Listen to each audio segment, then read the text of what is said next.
मोअज़्ज़िज़ सामीन और मेरे तमाम बड़े जो यहाँ मौजूद हैं, अस्सलाम वालेकुम वरहमतुल्लाहि वबरकातुहू।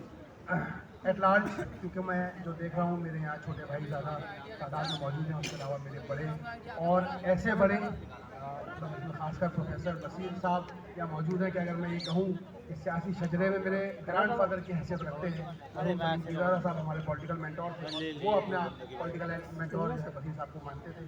तो ऐसे बड़ों की मौजूदगी में कुछ बोल पाना ये मेरे लिए बड़ा एक इम्तिहानी पल है। बहरहाल मैं कोशिश करता हूँ और ख़ासकर जो मेरे जूनियर्स यहाँ मौजूद हैं उनके हवाले से कि देखिए मामला वही है जो उस दिन भी मैंने बात स्टाफ क्लब में जो बात करी थी कि मामला सिर्फ इतना है, सिर्फ और सिर्फ इतना है कि अलीगढ़ अपने वजूद में आने से पहले निशाने पर आ गया था। वजह सिर्फ एक थी कि अलीगढ़ पॉलिटिकली मुस्लिम इंडिया को अवेयर कर रहा था और इसी वजह से सिर्फ सर सैयद और अलीगढ़ ये दो चीजें ऐसी थी जो उन लोगों के ख्वाबों की ताबीर के आड़े आकर खड़ी हुई जिनका क्लेम ये था कि इस मुल्क में हम जिनको अछूत समझते हैं उनके भी रिप्रेजेंटेटिव सिंगल हैंडेडली हम होंगे, द इंडियन नेशनल कांग्रेस। बहरहाल उस फितने को, सियासी फितने को एक्सपोज करने का काम सबसे पहले फर्द वाहिद सर सैयद और इदारा वाहिद अलीगढ़ ने किया। इसीलिए डे वन से अलीगढ़ और सर सैयद निशाने पर थे और इसका सबूत सर ज़ियाउद्दीन साहब की बायोग्राफी के अंदर मौजूद है कि जिन्होंने गांधी जी से मुलाकात के वो पल लिखे हैं जब गांधी जी ने ये कहा कि वो 30 लाख रुपया जो एमएओ कॉलेज कमेटी ने as a security amount the then government of India को डिपॉजिट करने के लिए इकट्ठे कर लिए हैं, वो आप खिलाफत कमेटी के फंड में जमा करवा दीजिए और ये जो कॉलेज की बिल्डिंग है इसको कांग्रेस दफ्तर के लिए डोनेट कर दीजिए। और अगर आपने ऐसा करा तो 10 साल के अंदर इंशाल्लाह हम आज़ादी हासिल कर लेंगे और एक बार आज़ाद हो गए तो ऐसे 100,000 आपको बना करके दे देंगे।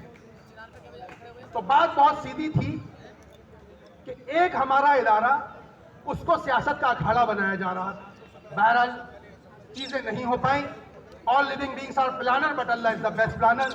उस कोशिश में अलीगढ़ के नौजवान तलबा ने अपना एडमिशन बाइकआउट किया, अपना एडमिशन वहां से खत्म किया और एक नया इदारा कायम किया। एक इदारे को खत्म करने चले थे, दूसरा इदारा बन गया जो आज जामिया मिल्लिया इस्लामिया के नाम से मौजूद है। कोशिश थी एक को खत्म करने की, बन गए दो। बहरहाल आज़ादी मिल गई। 1951 में एमयू एक्ट के अंदर पहला अमेंडमेंट जो उसी ऑटोनॉमी के हवाले से हुआ जिस ऑटोनॉमी के लिए 30 लाख रुपए 1920 में मुस्लिम इंडिया ने अपने हलके ने वाले कुर्बान करके the then government of India को डिपॉजिट किए थे। 1951, उसके बाद 65, 67, 81, 82 सारे मरहले हमारे सामने हैं। कंक्लूजन सिर्फ इतना है, क्योंकि शॉर्ट में बात रखनी है, मैं डिटेल में नहीं जाऊंगा। कंक्लूजन सिर्फ और सिर्फ इतना है कि दुश्मनाने अलीगढ़ और अलीगढ़ के दरमियान जो एक आईनी दीवार है वो है अलीगढ़ मुस्लिम यूनिवर्सिटी एक्ट और उसकी वो ऑटोनॉमी जो हमारे फाउंडिंग फादर्स की दूरअंदेशी की वजह से, उनके दीदाए बीना की वजह से, उनकी फारसाइटेडनेस की वजह से हमें मिली। और उस ऑटोनॉमी में बहुत सारी चीजें हैं, फिर चाहे ईसी का कॉम्बिनेशन हो, चाहे कोर्ट का एक परफेक्ट कॉम्बिनेशन हो जिसमें पूरे मुस्लिम इंडिया का प्रॉपर एक बैलेंस रिप्रेजेंटेशन है, फिर चाहे वो शेखुल जामिया के इलेक्शन का उनका अपॉइंटमेंट का प्रोसीजर हो, फिर चाहे वो और दूसरी चीजें हो। तो हमेशा से अंडर अटैक एक्ट और खासकर एक्ट की ऑटोनॉमी रही है। आज भी मसला वही है कि एक्ट की ऑटोनॉमी को अटैक किया जा रहा है। अफसोस की बात यह है कि इस वक्त साजिश में अपने ही लोग शामिल हैं। सितम तो ये कि अपनी ही सफ़ों में शामिल हैं चिराग बुझते ही खेमा बदलने वाले लोग। तो मामला यह है कि इस बार अपने ही लोग मदद कर रहे हैं। 1.5 साल तकरीबन निकल चुका है, प्रोसेस को डिले किया जा रहा है वाइस चांसलर के इलेक्शन के। अब अगर एक लव लेटर गवर्नमेंट भेज दे कि आपने 1.5 साल निकल जाने के बाद ये प्रोसेस कंप्लीट नहीं किया तो हम कमेटी भेज रहे हैं या हम मिस्टर XYZ को भेज रहे हैं, तो आपके पास ऑप्शन क्या बचेगा?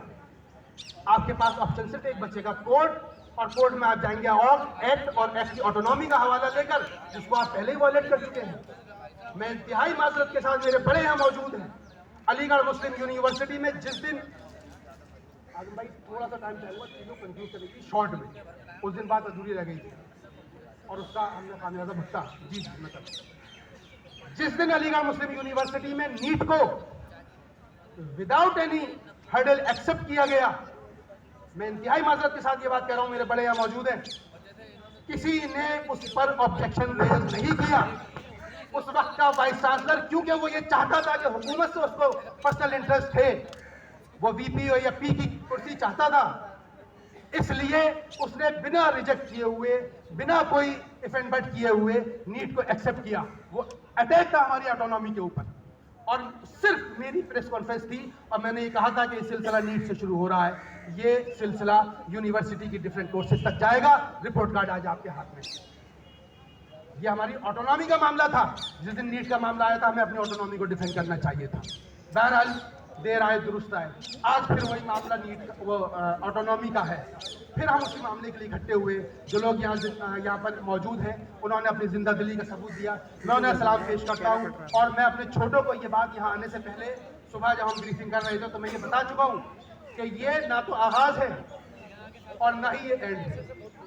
آغاز ہم تقریباً 2 مہینے پہلے اے وی کیمپس میں فرام ڈفرینٹ ایکٹیویٹیز ہم کر چکے ہیں, اور یہاں سے ایک نیا فیز شروع ہو رہا ہے کہ ابھی تک ہم ایک کہنا چاہیے لٹریری ورک کر رہے تھے, دوسری ایکٹیویٹیز کر رہے تھے, لیکن اب یہ ایک پراپر ایجوکیشن کا فیز اوپن ہو رہا ہے, اور انشاءاللہ اس فیز کو ہم یہاں سے لے کر کے جائیں گے.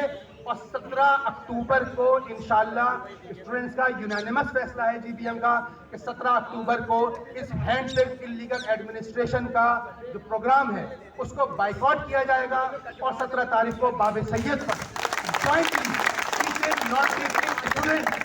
And all well wishers jointly save M U day Bab Syed پر سیلیبریٹ کریں گے at the very same time جب اس ہینڈ پک ایڈمنسٹریشن کا پروگرام ہو رہا ہوگا.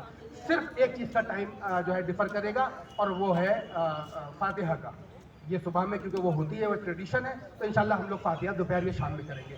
تو یہاں تمام جو لوگ موجود ہیں, میری درخواست ہے کہ اس سیو ایم یو ڈے کے پروگرام میں باب سید پر آپ لوگ تشریف لائیں, اور انشاءاللہ یہ جو آج فیس اوپن ہوا ہے ایجوکیشن کا اس کو آگے بڑھائیں. شکریہ, اللہ حافظ.